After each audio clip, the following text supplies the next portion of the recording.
Magandang araw kaibigan. Meron po akong itatalakayin tungkol po syempre dito sa electric fan motor. Gagawan po natin ng experiment.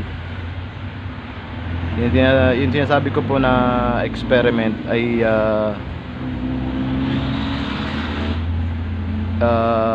papalitan po natin ng rotor itong motor na to. Ang size po ng motor na to, itong rotor na to, ang size po ng rotor nya ay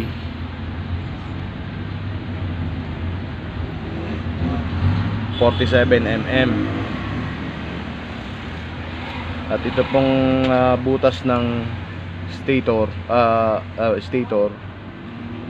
ay 48. Yan po yung butas ng stator. Ito po yung motor ng tatlong klase po kasi yun sa motor ng pan. May small, medium, tsaka yung malaki. Ito nga po yung pang standard. Ito po yung pinakamalaki na butas sa pan motor. May magkakaroon lang po sila ng diferensya. Ito po ay 47, yung po ay 48. May 1 mm na difference yung stator at saka yung rotor, dahil po dun sa clearance nung pagdadaanan niya. Kasi kung parehas po yan, hindi po yan basta-basta papasok. Kung parehas na 48. Ngayon ang papakita ko po sa inyo actual kung ano po ang speed nito sa original na ano niya, na rotor niya, at kung anong speed niya naman dito sa rotor na to, na ang diameter ay 45 mm at isang rotor na to na ang diameter ay 43 mm. Titingnan po natin yung diferensya niya o yung pagkakaiba ng tatlo na yan, tatlong rotor na yan, kapag isinaksak po natin dito sa 48 mm na motor, diameter ng motor. Tingnan natin kung nagbabago ba yung speed niya kapag ganon ang nagiging diferensya. Ganon yung nagiging setup. Wala po kasi akong makita na mas malaki pang core dito, ay na stator na malapad. Ang lapad po kasi ng core natin ay 20 mm, 20.2 mm. Ayan. Kaya ang kinuha ko na lang muna, makita natin yung difference yun sa diameter ng rotor. Kukuhanin po muna natin yung speed nito, kung magbaba yung original speed nito dito sa original na rotor nya. Kaya ikakabit po muna natin at i-check natin yung speed nya, kung anong speed nya, bago natin isalpak tong ibang rotor na to, para makita natin kung ano yung magiging difference sa speed.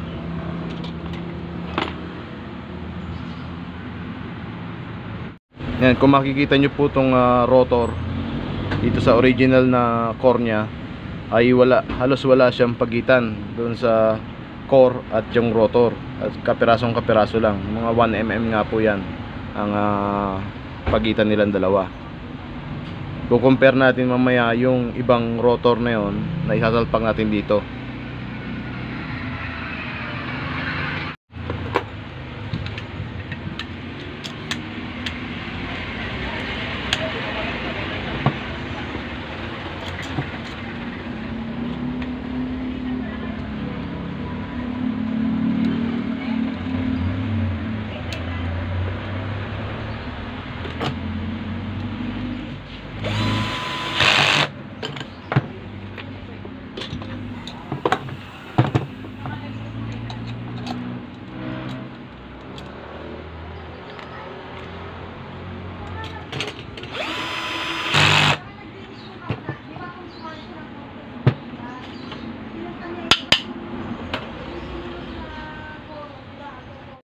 na naikabit na po natin yung original na rotor doon sa original na core nya.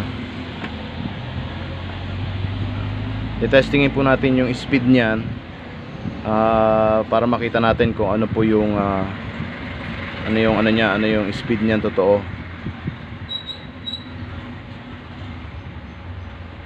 Gagamit din po tayo ng RPM meter para sure na makikita natin kung ano yung ano yung magiging speed niya. Ito po siya, nakalagay sa kanya digital tachometer o RPM meter. Mayroon po siyang beam, red beam.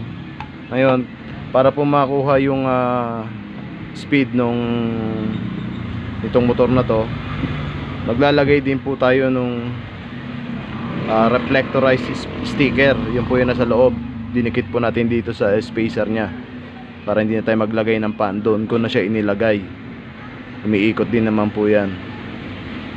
Tututok po natin yung beam doon sa ano na yan, doon sa sticker na yan, yung red beam na yan. Tututok po natin doon yan habang umaandar si motor para po makita natin yung actual na speed nitong motor na to. Kung sa original pa na core at saka na stator, yung kasize ng stator yung core. Start po natin. Yan, umaandar na po si motor. Nakikita natin, ang niload ko po dyan na capacitor ay 1.5 microfarad. Ito na po yung tachometer natin o RPM meter. I-press lang po natin yung button ng test para po makuha natin yung RPM nya. Mga ganyan po ang layo, siguro mga 50 cm. Check po natin. Nakikita nyo po yung beam nakatutok doon sa kung nasaan yung ano nya, yung reflectorized sticker. I-check po natin yung RPM nya ay 1758. Yan po yung RPM nya. Sa original po na stock ka-size nung rotor at saka nung core, yan po yung speed nya, 1760 RPM. Yan po yung bilis ng motor. Kailangan po nating i-list yan para makita natin kung ano yung magiging difference ng tatlo. Yan po yung stock o ka-size nung core na rotor.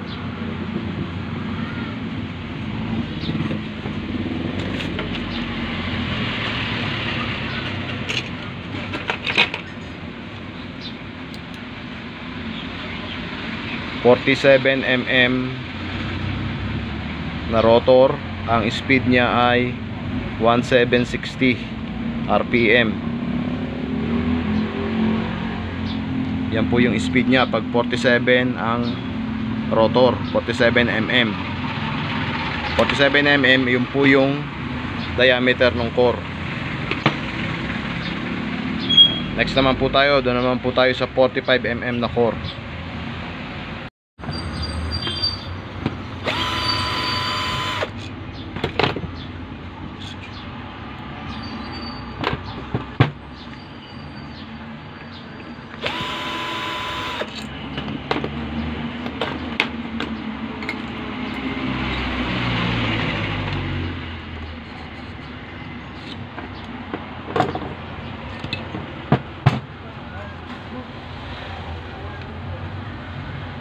Ito po ay 47 mm na core. Ililipat po natin siya. Kukuhanin po natin tong ano na to, tong spacer na to, dahil dito ko po nilagay yung reflector sticker na ginagamit para makakuha natin yung RPM. Gagamitin pa rin po natin ito para mailipat natin doon sa kabila. Okay na po tayo sa 47 mm. Ang inusunod po natin ay 45 mm.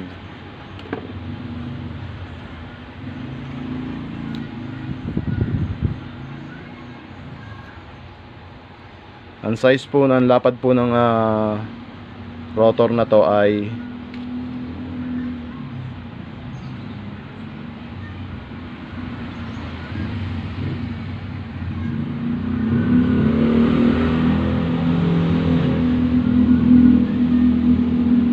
23 plus 23.5. Yan po yung lapad ng core nya, ay ng rotor nya. Samantalang yung core natin ay 20 mm.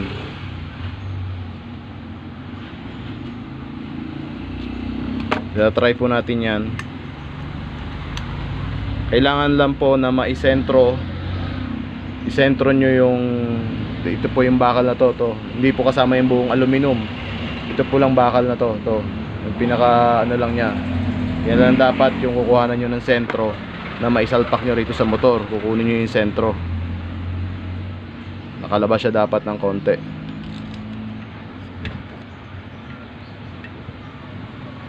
Ayan, sakto na yan. Kung makikita nyo po doon sa gilid, ang laki po ng gap oh. Nakikita nyo yung gap sa gilid ng core. Itatry natin tong laki ng rotor na to kung kaya niya pang paandarin. Check natin kung magbabago ba yung RPM kapag ganito na kaluwag yung ano natin, rotor, itong rotor. Check natin ngayon.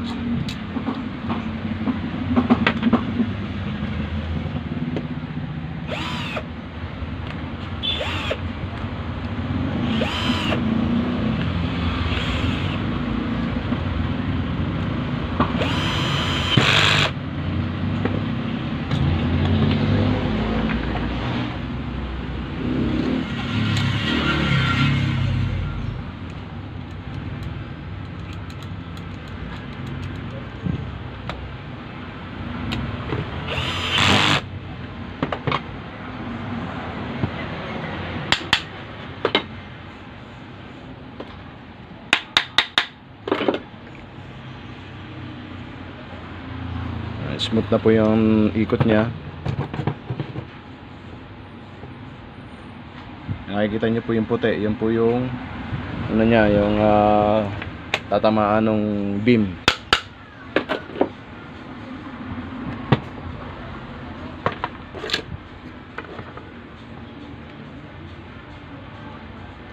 Yun nga palang speed na ginamit ko para maging accurate. Yung number 3 po ang ginamit ko, speed number 3 dito sa motor na to. I-try na po natin tong 45mm versus doon sa 48mm na butas ng core. Maandar na siya. Ito po yung tachometer. Mga 50 cm siguro, kaya na yan. Kailangan lang maitapat nyo po yung red beam doon sa reflectorized sticker na inilagay natin. Ayan po. Check natin dito sa RPM. 16, halos 1600s na lang. 1609 RPM ang tinakbo niya doon sa 45mm na rotor. 610 RPM ang speed kapag 45mm ang nakasalpak sa 48mm na core. Next naman po tayo, yun naman pong 43mm na rotor. 45mm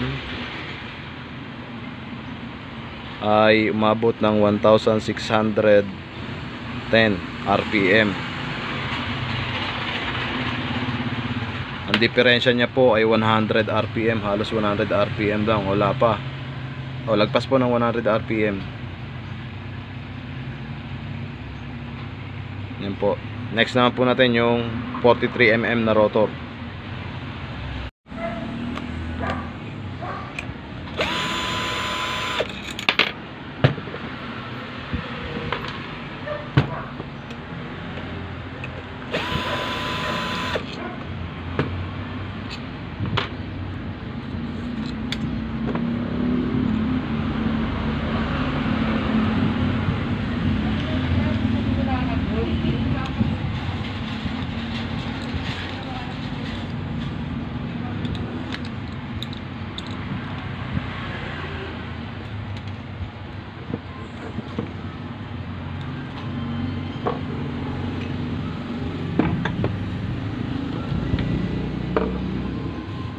po yung nakasalpa kanina.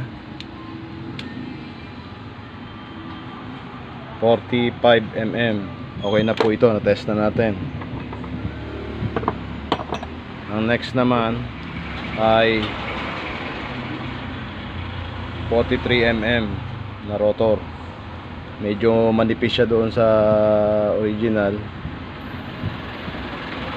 15, halos 15mm.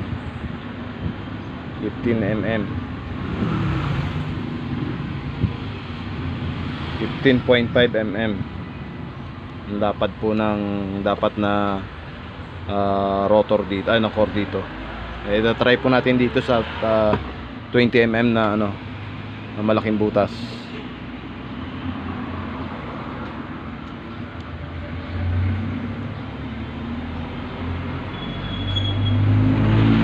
Kailangan din po natin siyang isentro mismo doon sa bakal, doon sa core, para sakto yung bigay ng ano niya.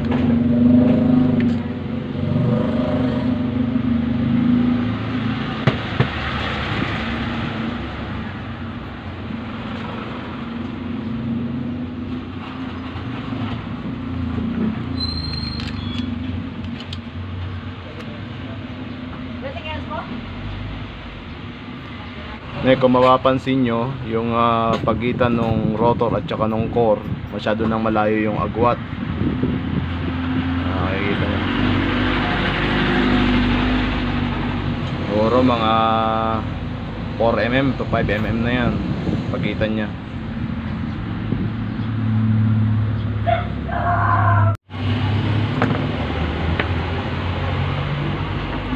Binalik ko rin po yung spacer nya dahil yun yung sa sensor natin.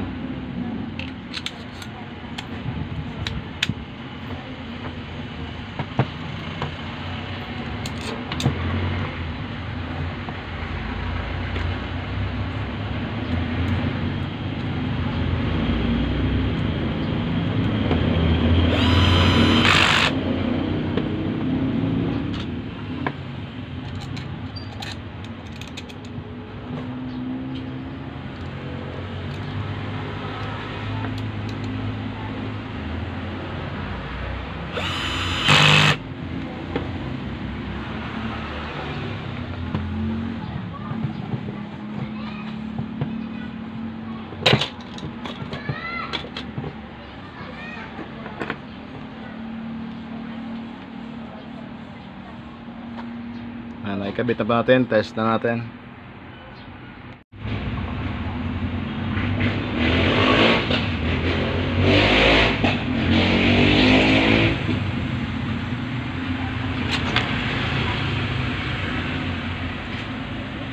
Umiikot na po siya. Ito po yung tachometer.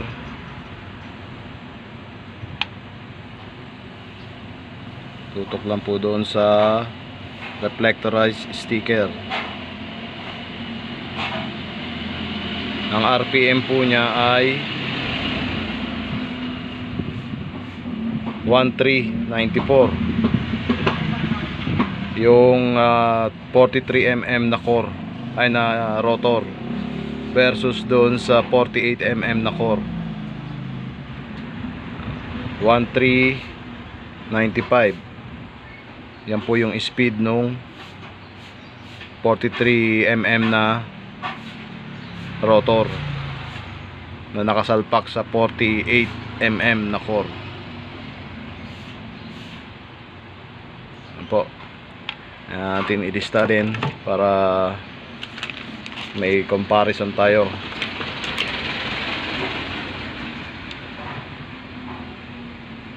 (43mm) 1395 RPM. Yan po yung mga difference nila.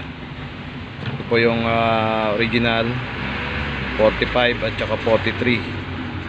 Medyo bumaba po ng konti yung speed nya nung habang lumiliit. Yan, susunod naman po na ipapakita ko sa inyo yung lapad naman. Ibig sabihin yung kung ang lapad ng core mo 18 o 20mm, yung rotor natin, lalaparan naman natin mas malapad doon sa desired na core. Wala po tayong malapad na malaking butas na 47mm na rotor, kaya gagamit po tayo ng ibang pan na 45mm, kasi yung 45mm yan po yung madalas na nakasalpak sa mga ngayon, sa mga electric pan. 45 at saka 43mm, yun po yung kadalasan. Madalang po ang 47 o 48mm na o 47mm na rotor. Ito po yung gagamitin natin, at yung rotor na gagamitin natin ay ito. Ang size po ng core nito ay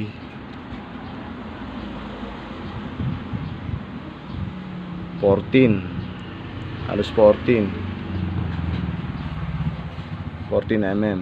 Palasin natin para ma-sure natin.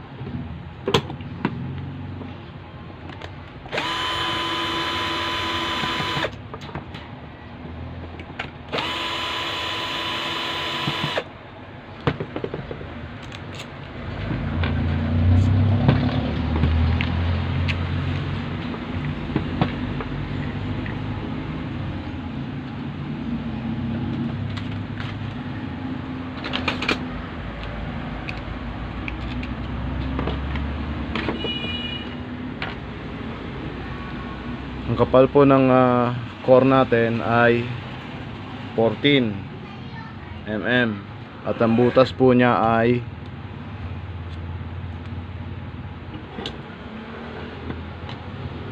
46.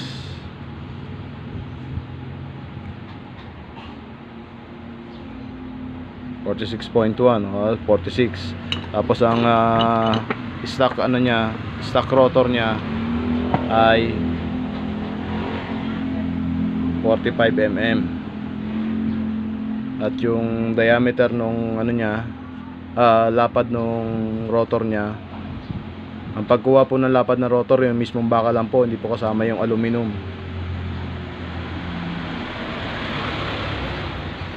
13.5mm, 13.5mm ang kapal po ng natin.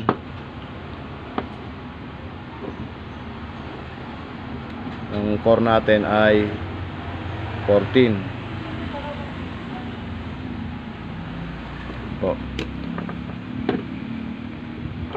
Ang size ng diameter ng rotor ay 45. I-check po muna natin yung speed nito para magkaroon tayo ng comparison pag inilagay natin tong core na to, ay rotor na to.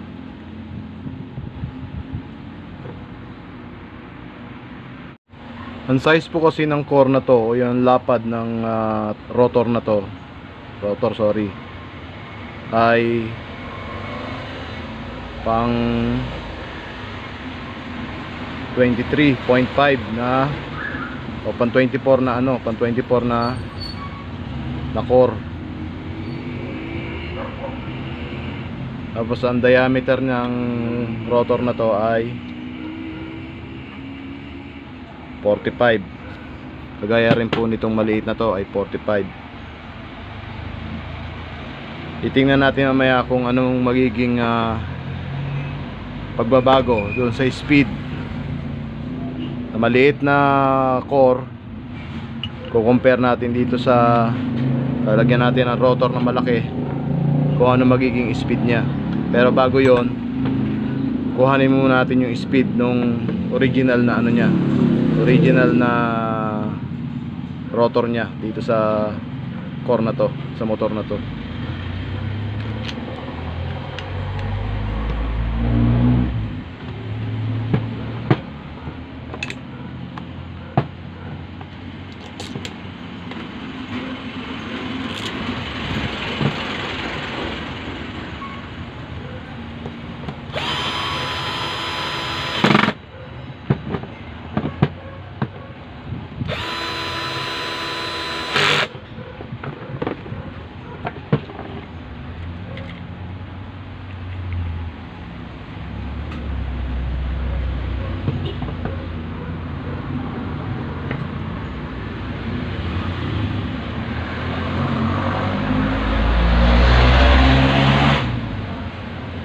ilalagay din po natin yung speed niya sa number 3 para makita natin kung yung tamang ano niya, yung tamang andar niya. Sa number 3 po natin siya ilalagay, speed number 3. Try po natin yung ano niya, RPM niya, kung magbabago ba. Try na po natin.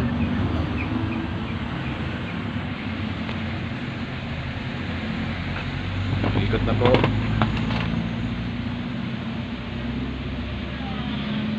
Mga 50 cm layo. Ayan na po yung beam.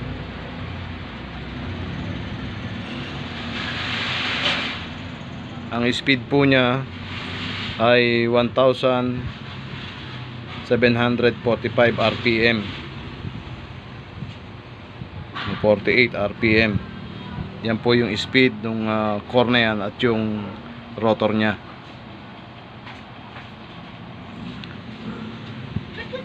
$1,750 po. Next naman natin yung malaking core naman. Try natin.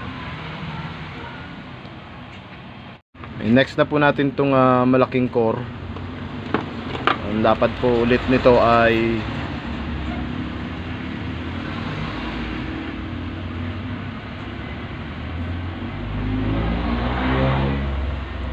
23.5 or 24 mm. Hirap po kasi sukatin dahil ano, 23 mm.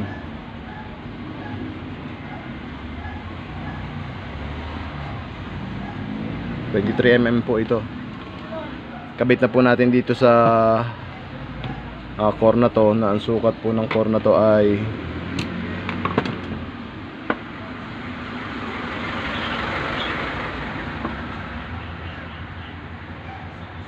14 mm.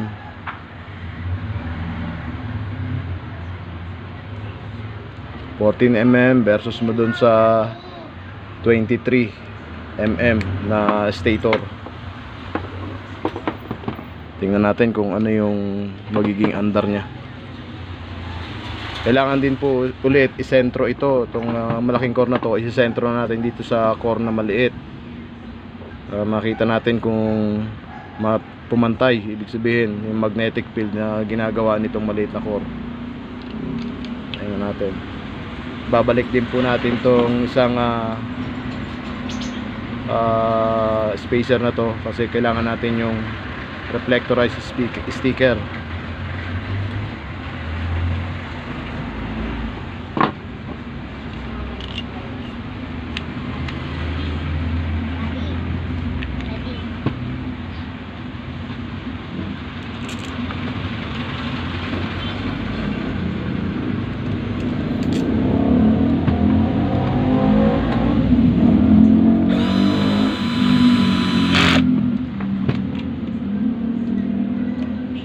Kahit magkabaliktad muna po yan, tinetesting pa lang po naman natin.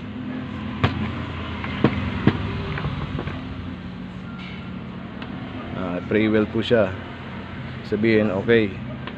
Testing na po natin yung speed.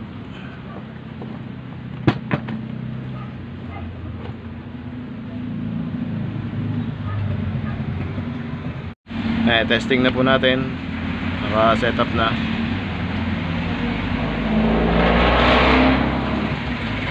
Andar na po siya. Gamitan po ulit natin ng RPM meter.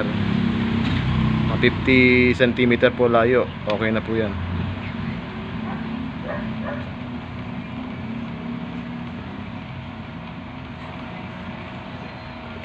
Ayan yung RPM po. Ayan, wala rin pong pagbabago. 1749 o 1750. Yan po yung reading nya. Ibig sabihin mapalaki o mapaliit ng rotor dun sa maliit na core, the same pa rin yung andar nya. Pero dapat hindi natin na ibig sabihin, sa madaling salita, sa konklusyon, Kung ano po yung size ng core, ganun din po dapat yung size ng rotor na gagamitin natin, dahil may disadvantage po yan. Siyempre medyo mabigat po yung rotor na inilagay natin, mahihirapan po yung motor na ganun lang kaliit tapos ganun kalaki yung pinaandar niya. Sana po may napulot kayong aral dito sa tutorial na to, na possible po na pwedeng maglagay ng medyo malaking rotor doon sa isang electric fan. Pwede po yun, kahit lumaki po ng kahit kapiraso, pwede po yun. Huwag lang yung sobrang laki, yung kagaya nito nilagay ko rito. Baka po magkaroon ng problema mismo sa motor. Ito, mabilis uminit, ibig sabihin hirap po yung makina na paikutin yung malaking rotor. Yun lang po yun. Maraming salamat po. Susunod po ulit na video natin.